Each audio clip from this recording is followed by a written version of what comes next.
नमस्कार मित्रों, स्वागत है आप सभी का। पानी है मंजिलें तो राहों का होना ही होगा। पानी है मंजिलें तो राहों का होना ही होगा। कुछ पाने के लिए ज़िंदगी में कुछ तो खोना ही होगा। कुछ पाने के लिए ज़िंदगी में कुछ तो खोना ही होगा। बिना संघर्ष के किसे मिलती है कामयाबी यहाँ। बिना संघर्ष के किसे मिलती है कामयाबी यहाँ। तब तलक तो जिंदगी का बोझ ढोना ही होगा। तब तलक तो जिंदगी का बोझ ढोना ही होगा। स्वागत है मित्रों आप सभी का। आप सुन रहे हैं बेसिक साइंस लर्निंग और हम बात कर रहे हैं विज्ञान के कक्षा 7 के इकाई 17 बल एवं यंत्र के बारे में। आज हम भाग अंतिम, जिसे भाग 7 कहते हैं, आज इस एपिसोड 102 में हम बल तथा यंत्र से संबंधित कुछ बिंदुओं पर चर्चा करेंगे। भाग 7 से पहले हमने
लेते हैं कि किसी भारी वस्तु जैसे लोहे के भारी बॉक्स को उठाकर जब हम मेज पर रखने का प्रयास करते हैं तो हमें बहुत अधिक बल लगाना पड़ता है। क्या हम ऐसा कर पाते हैं? नहीं कर पाते। लेकिन जब लकड़ी का पटरा एक मजबूत लेते हैं और पटरे को मेज से पृथ्वी पर झुका करके हम उसे आसानी से चढ़ा सकते हैं। अब हम जानते हैं कि लोहे के बॉक्स को पटरी की सहायता से मेज पर चढ़ाएंगे तो क्या देखते हैं कि उसमें कम बल लगता है, अर्थात पटरे, जिसे झुके हुए तल कहते हैं, इसकी सहायता से भारी बॉक्स को मेज पर चढ़ाने में आसानी होती है और झुका तल एक प्रकार के सरल मशीन की तरह कार्य करता है। मकानों में सीढ़ी, पहाड़ी पर घुमावदार सड़क झुके तल के अन्य उदाहरण हैं। हम झुके हुए तल में आसानी से पहिए द्वारा आसानी से कोई भारी सामान हम ऊपर ले जा सकते हैं। अब हम बात करते हैं सरल मशीन का चौथा प्रकार, जिसे घिरनी या पुली भी कहते हैं। घिरनी की सहायता से कुएं से पानी बड़ी आसानी एवं सुविधाजनक तरीके से निकाल सकते हैं। किसी भारी बोझ को भी घिरनी की सहायता से उठाया जाता है। चल घिरनी के संयोजन से कम बल लगाकर भारी बोझ को उठाना सरल एवं सुविधाजनक होता है। घिरनी एक सरल मशीन है। यह चल तथा अचल दोनों तरह से व्यवस्थित हो सकती है। इस प्रकार चल और अचल दोनों प्रकार की घिरनी का प्रयोग करने से हमें कोई भी भारी सामान उठाने में आसानी होती है, चाहे वह कितना भी भारी क्यों न हो। क्रेन जो होते हैं वह घिरनी की सहायता से ही बड़े से बड़े भारी सामान को आसानी से उठाकर एक स्थान से दूसरे स्थान पर ले जाते हैं। अब हम आगे बात करते हैं सरल मशीन का पांचवा भाग पहिया एवं धुरी के बारे में। हमने रेलवे स्टेशन पर कुलियों द्वारा प्रयोग की जाने वाली ट्राली में पहिया और धुरी लगी देखा होगा। आपने भी सभी लोगों ने देखा है। ट्राली की सहायता से कुली बड़ी आसानी से सुविधाजनक तरीके से भारी बोझ को एक स्थान से दूसरे स्थान तक कम बल लगाकर ले जाते हैं। इसी प्रकार नट बोल्ट स्ट्रेचर ट्राली भी पहिया धुरी सिद्धांत पर कार्य करता है। ऐसे कई सारे उदाहरण हैं जहां पर पहिया एवं धुरी की सहायता से सभी कार्य किए जाते हैं। जितनी भी गाड़ियां हैं उनमें पहिया एवं धुरी की सहायता से ही कोई भी सामान आसानी से चढ़ जाता है और गाड़ियां आसानी से लेती हैं। इसी प्रकार कई सारे उदाहरण हैं जिनका प्रयोग हम करते हैं। पहिया एवं धुरी बैलगाड़ी में या रहट में भी इसका उपयोग पानी निकालने में किया जाता है। इसी प्रकार बहुत सारे ऐसे उदाहरण हैं जहां पर पहिया धुरी का प्रयोग आसानी से अधिक भार वाले वाहनों सामान को उठाने में किया जा सकता है या आसानी से एक स्थान से दूसरे स्थान तक ले जाने में किया जाता है। तो ऐसे दैनिक जीवन में हम कई ऐसे उपयोग करते हैं जहां पर भारी सामानों को हम उठा करके एक स्थान से दूसरे स्थान पर ले जाते हैं। इसलिए हमारे जीवन में सरल मशीन पहिया एवं धुरी का बहुत ही बड़ा महत्व है। प्राचीन काल में पहिया धुरी सरल मशीन का प्रयोग करके लकड़ी का बना करके एक स्थान से दूसरे स्थान पर सामान को लाने और ले जाने में प्रयोग किया जाता है। कहीं कहीं कई स्थानों पर आज भी बैलगाड़ी का प्रयोग किया जाता है। बैलगाड़ी जिसे बैल खींचते हैं और बैलगाड़ी का जो पहिया होता है लकड़ी का बना होता है, जो पहिया धुरी सिद्धांत पर ही आधारित है। अब हम बात करते हैं एक मशीनों की देखरेख एवं रखरखाव किस प्रकार की जाए तो इसे आसानी से अपेक्षाकृत अधिक समय तक चलाया जा सके। मशीनें स्वतः कार्य नहीं करती हैं। मशीनों द्वारा कार्य कराने अथवा मशीनों से कार्य लेने के लिए बाहरी आयास अर्थात बल की आवश्यकता होती है। जैसे हल चलाने में बैलों द्वारा घिरनी की सहायता से पानी निकालने में किसी व्यक्ति द्वारा आयास लगाया जाता है। सरल मशीनों में आयास बल के रूप में होता है। अधिकांश मशीनें लोहे की बनी होती हैं।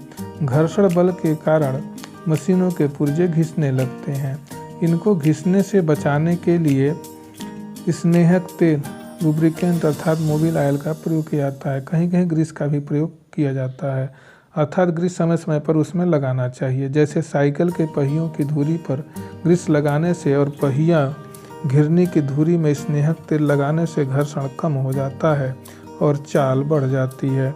मशीनों के बॉल बेरिंग में घर्षण को कम करने के लिए ग्रीस लगाना चाहिए। मशीनों के जंग लगने वाले भाग को बालू कागज अथवा रेगमाल से रगड़ कर ही सफाई करनी चाहिए। बाहरी भागों पर पेंट कर देना चाहिए। जिन मशीनों से काम न लिया जा रहा हो उन्हें स्नेहक तेल या ग्रीस लगाकर ढक कर रखना चाहिए। समय समय पर मशीनों की जांच करते रहनी चाहिए और छोटी छोटी खराबी आने पर उन्हें तुरंत ठीक कराना चाहिए। प्रत्येक व्यक्ति मशीन को चलाने में दक्ष नहीं होता है। अतः मशीनों को चलाने तथा उनसे कार्य करने के लिए प्रशिक्षण अवश्य प्राप्त करना चाहिए तथा उसका अभ्यास हमेशा करते रहना चाहिए। मशीनों द्वारा कार्य करने में बहुत ही सावधानी रखने की आवश्यकता होती है। इस प्रकार हम कह सकते हैं कि ऐसे बिना प्रशिक्षण के हमें मशीन नहीं चलाने चाहिए और यह भी ध्यान रखना चाहिए कि अधिकांश मशीनें लोहे की बनी होती हैं और घर्षण अधिक हो न हो इसके लिए हमेशा हमें लुब्रिकेंट या स्नेहक का प्रयोग करना चाहिए। जगह जगह ग्रीस का भी प्रयोग करते रहना चाहिए। ये घर्षण बल को कम करते हैं अर्थात कलपुर्जों के बीच लगने वाले घर्षण बल को ये कम करते हैं। और जो भी हम मशीन चलाएं उसे अच्छी तरह से प्रशिक्षित हो करके ही हम मशीन चलाएं, अन्यथा दुर्घटना होने की संभावना अधिक होती है। हम जानते हैं कि प्रत्येक व्यक्ति मशीन को चलाने में दक्ष नहीं होता है, अतः हमें प्रशिक्षण की आवश्यकता होती है और हमें अच्छे से प्रशिक्षण करने के बाद ही हमें उस मशीन को चलाना चाहिए। इस प्रकार कई ऐसी मशीनें हैं जो बहुत ही जटिल होती हैं, जिन्हें पर हम आसानी से कार्य नहीं कर पाते। हम जानते हैं कि ये जो सभी जटिलें जो मशीनें होती हैं, यह 5 प्रकार के सरल मशीनों से बनी होती हैं, जिनमें पहला उत्तोलक, दूसरा पेंच, तीसरा झुका तल, चौथा घिरनी और 5वां पहिया और धुरी होता है। ये सभी 5 प्रकार के सरल मशीनों द्वारा ही सभी जो जटिल मशीनें होती हैं वह बनाई जाती हैं। इसलिए हमें इन 5 प्रकार के सरल मशीनों का प्रयोग करने भी आना चाहिए। जैसा कि हम जानते हैं कि घर्षण बल को कम करने के लिए जो चिड़िया होती हैं वह एक विशेष डिजाइन की बनी होती हैं, उसी प्रकार हवाई जहाज़ भी विशेष डिजाइन के बने होते हैं जो चिड़ियों के आकार से लिए गए हैं। तो हमें घर्षण बल कम करने के लिए मशीनों के कलपुर्जे में यथासंभव अधिक से अधिक स्नेह का प्रयोग करना चाहिए, जिससे मशीनों के कलपुर्जों के बीच घर्षण बल कम लगे। तो मित्रों, आज का यह पाठ यहीं खत्म होता है। धन्यवाद।